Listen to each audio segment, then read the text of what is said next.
Let me ask you something real. Have you ever told someone your big plan and suddenly lost the fire to do it? You said you were going to wake up at 5 a.m. You posted about starting the gym. You told friends about your business idea, and for a moment, it felt good. But days later, nothing changed because talking gave you the reward before you earned it. That's where most people lose. Not because they lack intelligence, not because they lack opportunity, but because they leak their power through noise. Marcus Aurelius wrote, "Waste no more time arguing about what a good man should be. Be one in today's world that would sound like this. Stop announcing, start becoming." Look at your daily life. You argue in comment sections, trying to prove you're right. You explain yourself to people who already decided not to understand you. You defend your choices to those who never built anything themselves. And while you're busy talking, someone else is studying, someone else is training, someone else is building quietly. They don't post the early mornings, they don't announce the setbacks, they don't explain their strategy, they just improve. And one day you look up and they're ahead. That's the power of silence. Silence is not weakness. It's stored energy. Deep thinking is not overthinking, it's sharpening the blade before the battle winning. Quietly is not hiding, it's refusing to give the world access to your preparation phase. The truth is simple. The loudest person in the room is usually the most insecure. The quietest person is usually observing. And the observer learns patterns, the observer sees mistakes. The observer strikes only when ready. History proves this. The strongest leaders weren't constantly speaking. They listened, reflected, calculated, then acted once, and it was enough. Right now, your biggest upgrade isn't more motivation, it's more restraint. Be silent, think deep, win quietly. The 8 Stoic principles you're about to learn will teach you how to control your tongue, discipline your thoughts, and build results. Without seeking validation, this isn't about being passive. It's about becoming precise. If you're ready to stop performing and start producing, if you're ready to build without broadcasting, if you're ready to move like a Stoic, hype the video and hit that like button. Drop this in the comments right now. I win quietly. Stay with me. By the end of this video, you won't just understand silence, you'll weaponize it. No, silence is not weakness, it's self-control. Most people think silence means you have nothing to say. They assume if you're quiet in a meeting, you're unsure. If you don't argue back, you've lost. If you don't defend yourself immediately, you must be guilty. That's how shallow the world has become. But Stoicism teaches something different. Marcus Aurelius wrote, "The best revenge is not to be like your enemy." Read that again. Not overpower them, not embarrass them, not destroy them. Simply refuse to become them. Let's bring this into real life. You're at work. A colleague subtly undermines you in front of others. You're in a family discussion. Someone throws a sarcastic comment at you. You're online. A stranger disrespects you in a comment section. Your chest tightens, your heart rate rises, your mind starts building the perfect comeback. You want to respond immediately because reacting feels powerful, but it's not. It's predictable.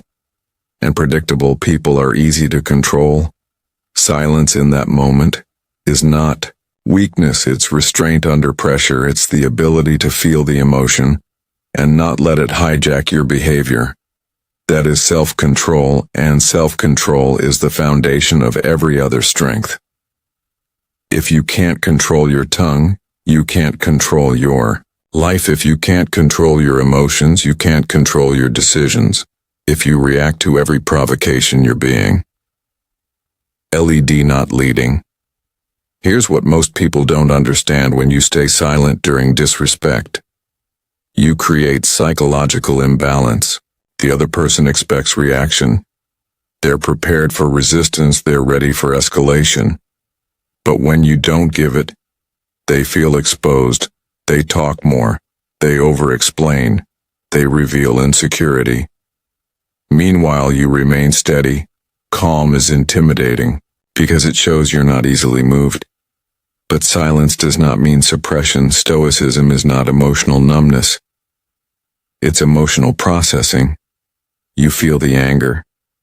You acknowledge the sting. You observe the impulse to strike back. And then you choose not. To that pause, that space between stimulus and response is where power lives in today's world. This is rare.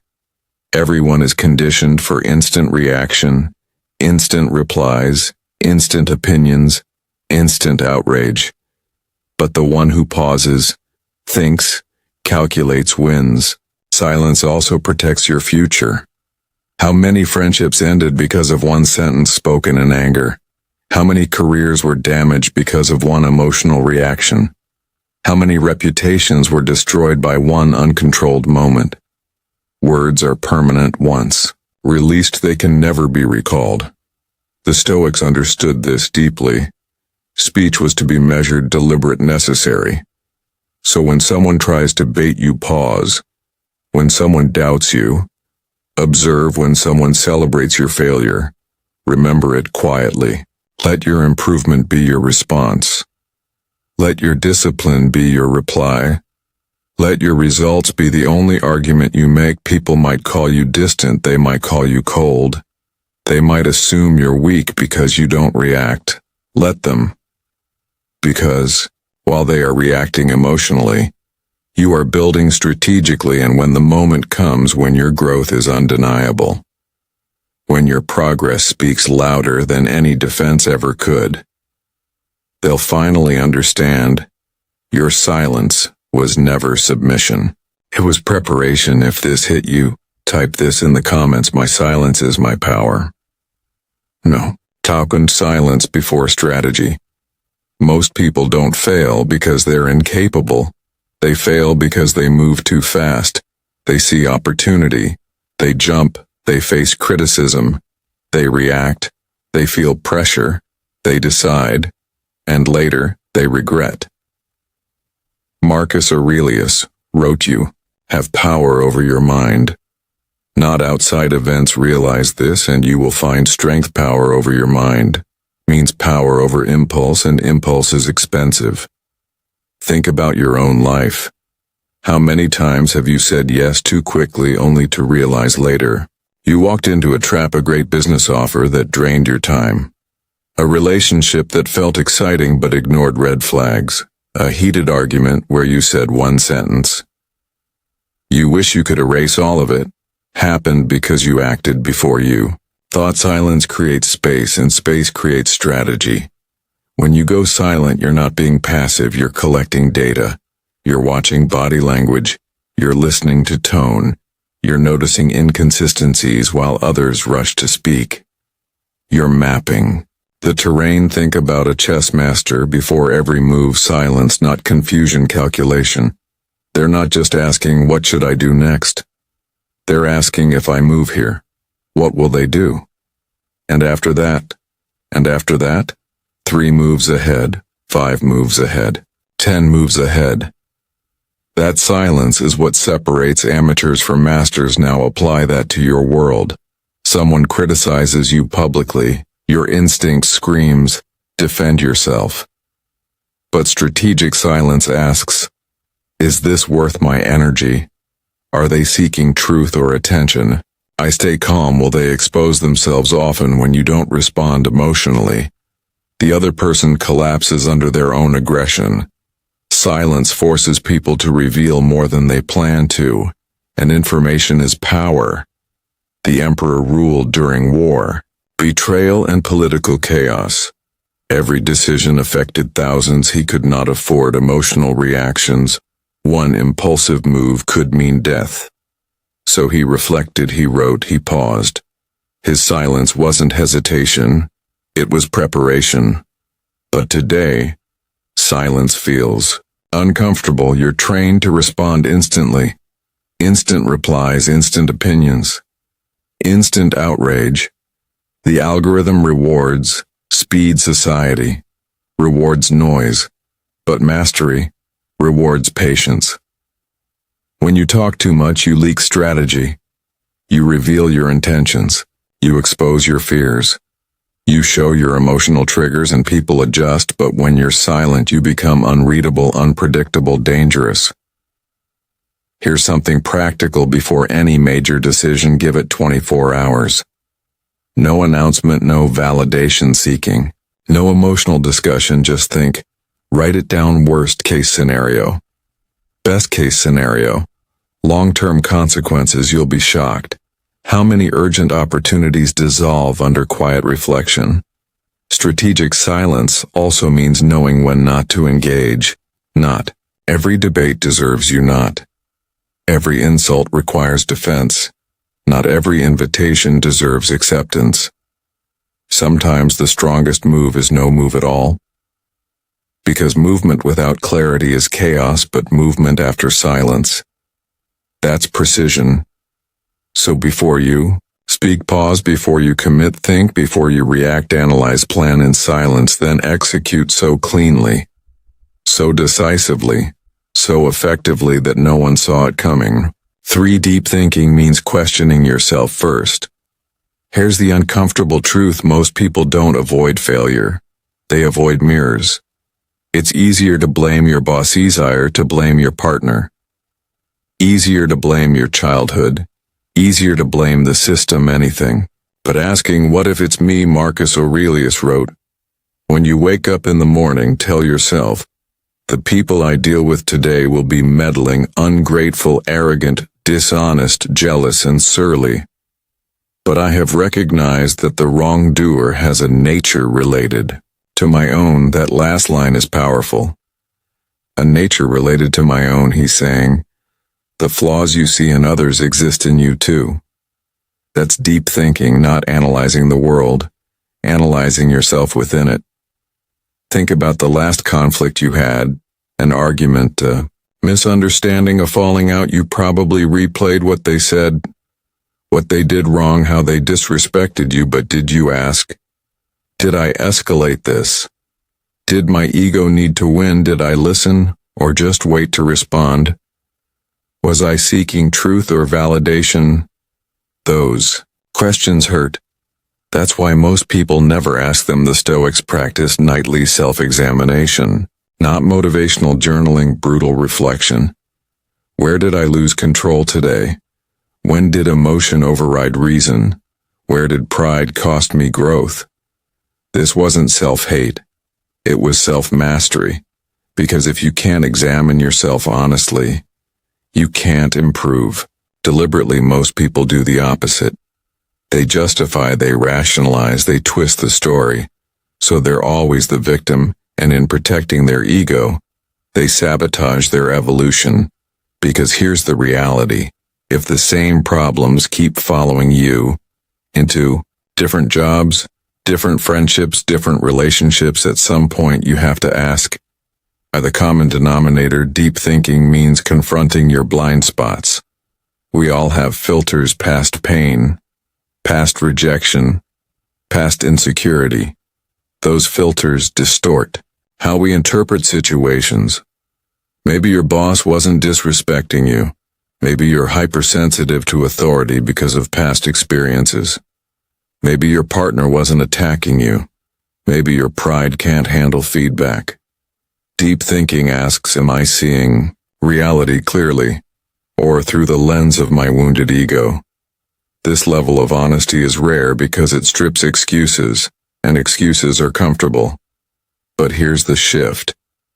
When you blame the world, you stay powerless. When you question yourself, you reclaim control. Because you can't control other people, but you can control your habits, your reactions, your standards, your effort. Even emperors questioned themselves.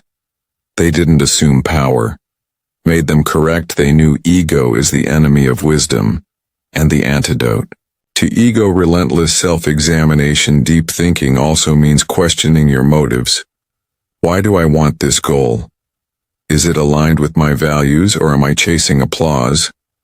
Am I staying in this situation because it's right, or because I'm afraid to change?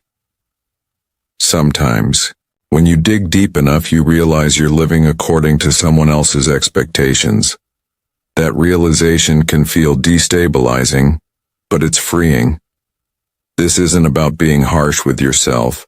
Harshness shames, honesty strengthens. So here's something practical every night. Ask yourself 3 questions. Where did I act from strength today? Where did I act from ego? What will I improve tomorrow? Write it down. No judgment. Just awareness. Over time, patterns will reveal themselves. The same triggers, the same reactions, the same weaknesses, and once you see them clearly, you can dismantle them. Most people live on autopilot. Deep thinkers live intentionally, and the person who questions themselves first becomes unstoppable. No. 4. Think beyond the moment. Most people live trapped inside the next 5 minutes. They eat what feels good. Now they say what feels powerful now. They quit what feels hard now. And then they wonder why their life feels weak later. They don't lack intelligence. They lack perspective. Marcus Aurelius said, confine yourself to the present at first. That sounds like the opposite of long-term thinking. But here's what he meant. Don't be anxious about what you can't control. Don't be haunted by what already happened. But absolutely control the decision you're making right now, because that decision shapes the future. The present moment is the only place where the future is built. Most people only see the first ripple of their choices. They eat junk food. It tastes good. They skip the workout. They feel relieved. They fire back during an argument. They feel dominant, immediate reward, but they don't see the second ripple or the third, that junk food becomes a habit, that skipped workout becomes a lifestyle, that emotional reaction becomes a reputation. Deep thinkers don't just ask, how does this feel right now? They ask, where does this lead? That question changes everything. Imagine your life 1 year from now. If you keep making the same decisions you're making today, are you stronger, calmer, more disciplined, or just more comfortable? Thinking beyond the moment means stepping outside yourself. It means observing your life like it's a strategy game. You are both the player and the strategist. You ask, if I tolerate this behavior, now what pattern am I creating if I choose comfort today?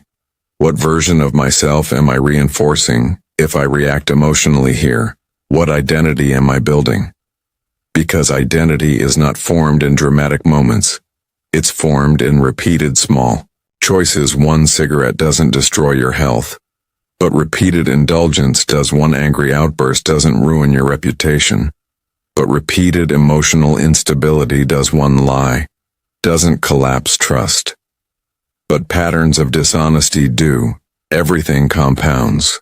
The Stoics understood compounding deeply. Small daily discipline builds unshakable characters. Small daily weakness builds silent regret.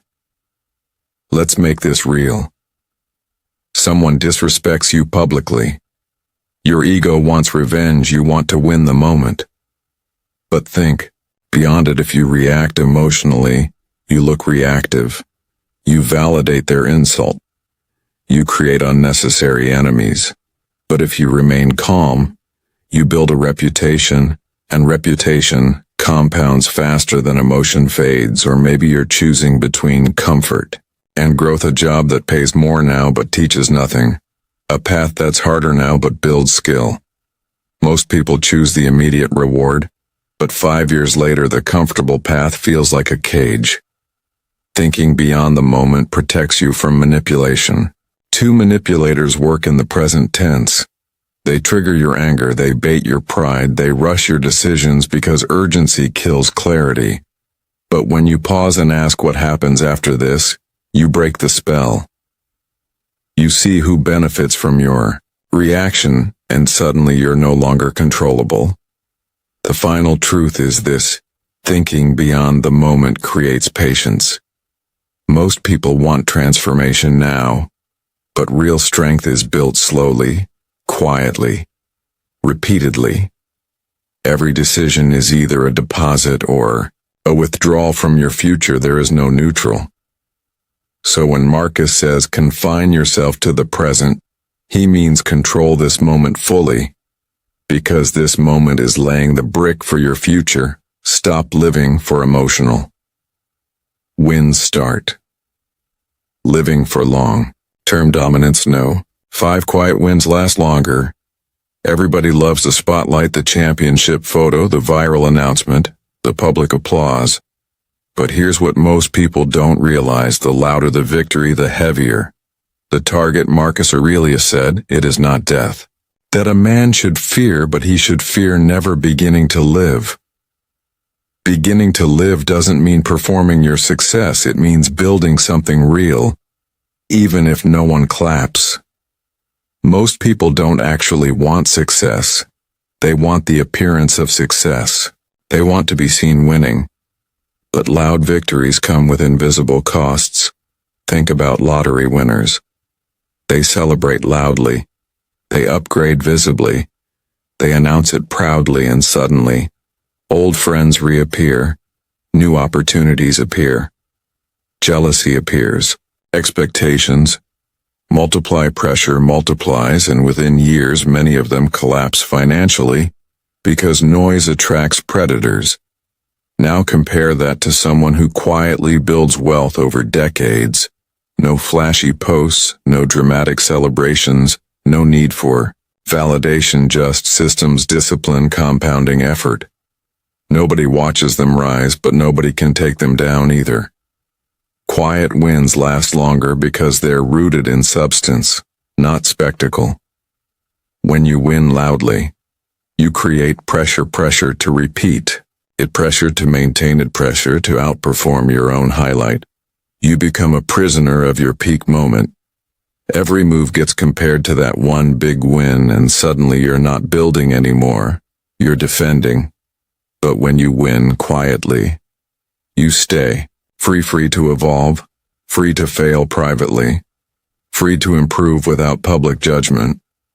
There's also a psychological truth here. When you announce your success too early, your brain rewards you. Too early. You get dopamine from the applause, from the likes, from the praise, and your hunger weakens. That's why people who constantly talk about their goals often don't reach them. The announcement feels like achievement, but it isn't. Quiet builders don't steal their own momentum with premature celebration. They secure the foundation first. Let's make this practical. You land a major client, your first instinct, post it. But now your competitors are watching. Your audience expects more. Your reputation is tied to one outcome. And if that deal collapses, it collapses publicly. But if you win quietly, you protect your leverage. You protect your flexibility. You protect your peace. Quiet wins also compound faster. Because while loud winners are celebrating step 1, you're already building step 3. There's no performance, no distraction, just momentum. And momentum is power. Quiet success also preserves your relationships. Loud success can create distance. People project onto you. They feel inferior, they become transactional, but quiet growth keeps you grounded. You're not performing a role, you're simply becoming stronger. And here's something most people overlook. Quiet wins age better. Loud victories are tied to moments. Moments fade. Trends shift. Applause dies. But quiet wins are tied to systems, character, discipline, integrity. Those deepen over time. A trophy gathers dust, character gathers respect. When people remember you years from now, it won't be because you shouted about one achievement, it'll be because of how steady you were, how disciplined you stayed, how consistent your results became. So win quietly, build silently, improve without announcement. Let your progress be discovered, not declared, because the most dangerous success is the one nobody saw coming. No 6. Don't announce the work. The moment you announce what you're building, you lose leverage, you invite opinions, you invite doubt, you invite distraction, and most of it comes disguised as support. Marcus Aurelius said, "Waste no more time arguing about what a good man should be. Be one." Notice the brutality of that instruction. He didn't say talk about becoming one. Declare your intention to become one. Post your transformation. He said, be one. The work is the statement. Everything else is noise. Here's what really happens. When you announce the work before it's done, first, you invite projection. People will tell you it's risky. They'll say be realistic. They'll disguise fear as advice. And even if you tell yourself you don't care, their words linger in moments of struggle. Those planted doubts resurface. Now you're not just fighting the difficulty of the task, you're fighting the echo of their limitations in your head. Second, you create false accountability. When you announce your plan publicly, you become accountable to their expectations, their timelines, their definitions of success, their curiosity. You start making decisions to look consistent instead of to be effective. You adjust your strategy so it makes sense to others, and the vision slowly becomes diluted. Third, and this is dangerous, your brain rewards you too early. When you say I'm starting a business and people respond with excitement, your brain releases dopamine. It feels like progress, but you haven't built anything yet. The announcement becomes the achievement and hunger dies. Real builders understand this. They don't talk about the gym they train. They don't talk about writing the book they write. They don't call themselves entrepreneurs. They build systems that generate revenue. Titles are cheap. Execution is rare. Think about someone writing a book. If they announce it, everyone asks, how's it going now? They feel pressure to give updates. They start writing, so they have something to report. Not because the story demands depth, not because the work deserves refinement, but because they need progress to show the work becomes performance. But when you write in silence, there is no audience, no applause, no pressure to impress, just you and the standard that's purity, that's mastery. There's another danger in announcing. It attracts parasites. People who want association without contribution. Copycats who move faster because they didn't waste time talking. Critics who feel threatened and attempt to sabotage, but when you move quietly, you're unpredictable, untraceable, untouchable. And here's the deeper truth: when nobody knows what you're building, you are forced to love the work itself. If you can't stay committed, without applause, it was never a real goal. It was an identity performance. Silence filters out ego, because when you're not announcing, you can't pretend you've arrived. You see clearly how far you still have to go. You stay humble. You stay sharp. You stay disciplined. There's also power in surprise. When you announce, people expect. When you deliver without warning, people respect. Expectations create pressure, results create impact. So stop explaining. Stop defending the visions. Stop broadcasting the blueprint. Build quietly, relentlessly. Let them doubt empty space, and when the structure is finished, let it stand so strong that no announcement was ever necessary. If this hits, type this below. I build in silence, I reveal in excellence. No. 7. Let people underestimate you. Most people are terrified of being underestimated. They need everyone to know how smart they are, how capable they are, how much potential they have. But being underestimated is one of the greatest strategic advantages. You can have. The object of life is not to be on the side of the majority, but to escape finding oneself in the ranks of the insane. Marcus Aurelius. When people underestimate you, they lower their guard. They don't see you as a threat. They don't prepare for you. They don't study you. They don't take you seriously. And that's exactly when you strike, not with aggression, but with competence they never saw coming. Think about every major upset in sports, business, or life. It happens because someone was underestimated. The opponent didn't prepare properly. The competitor didn't take them seriously. The challenge was dismissed as easy, and that underestimation created the opening for victory. But here's what most people do. Instead, they try to prove themselves. Constantly, they need everyone to recognize their intelligence, their worth, their capabilities. They drop hints about their achievements. They name drop. They over-explain their credentials. All of this screams insecurity. And worse, it shows their hand. When you let people underestimate you, you're playing a different game entirely. You're not seeking approval. You're gathering information. While they're dismissing you, you're observing them. While they're underestimating your capabilities, you're understanding their weaknesses. While they're being loud about their superiority, you're being quiet about your preparation throughout history. Leaders often appeared humble, even passive to those who didn't know better, but that appearance was strategic. It allowed them to see people's true nature. When people think you're not a threat, they show you who they really are. They reveal their biases, their strategies, their weaknesses. They hand you the blueprint for defeating them without even realizing it. Being underestimated also removes pressure. When nobody expects much from you, you're free to work without the burden of expectations. You can experiment. You can fail privately. You can learn without judgment. This freedom accelerates growth because you're not wasting energy managing perceptions. You're investing all your energy into actual improvement. Let's get specific. You walk into a negotiation. The other side has done their research, but they've underestimated you based on your age, your appearance, your background, whatever.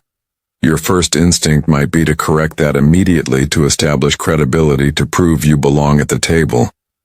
But that's a mistake. Instead, let them underestimate you.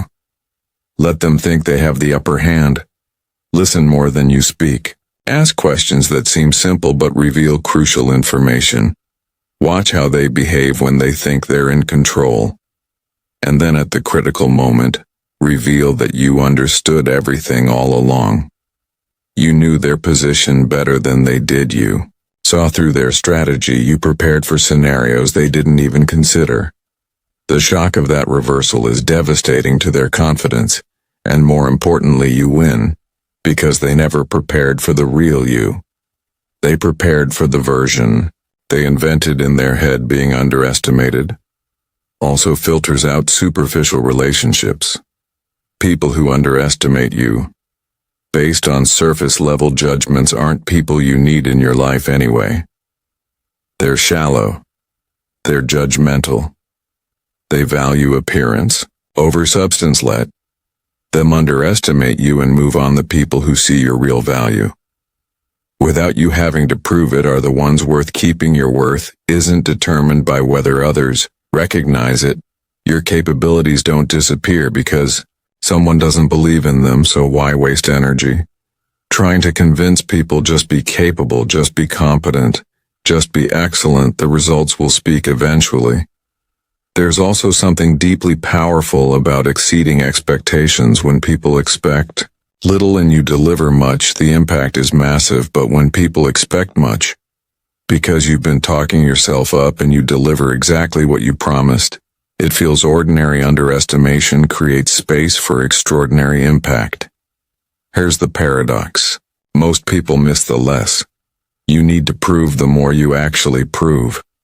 Insecurity announces itself. Confidence is silent. When you're constantly trying to convince people you're smart, you're actually revealing that you're unsure. But when you're comfortable being underestimated, you're revealing that you don't need their validation, and that self-assurance is far more convincing than any words. So let them underestimate your intelligence. Let them underestimate your work ethic. Let them underestimate your ambition. Let them underestimate your discipline. Don't correct them, don't educate them, don't prove anything. Just keep building. Keep improving, keep executing. And when the results become undeniable, their underestimation becomes their embarrassment. Not your problem being underestimated is only painful if you need their estimation to feel valuable. But if you know your worth independent of their opinion, their underestimation becomes your advantage. Use it, leverage it, win because of it. No. 8. Win without needing applause. The ultimate test of character is simple. Can you win when nobody's watching? Can you do the right thing when there's no credit?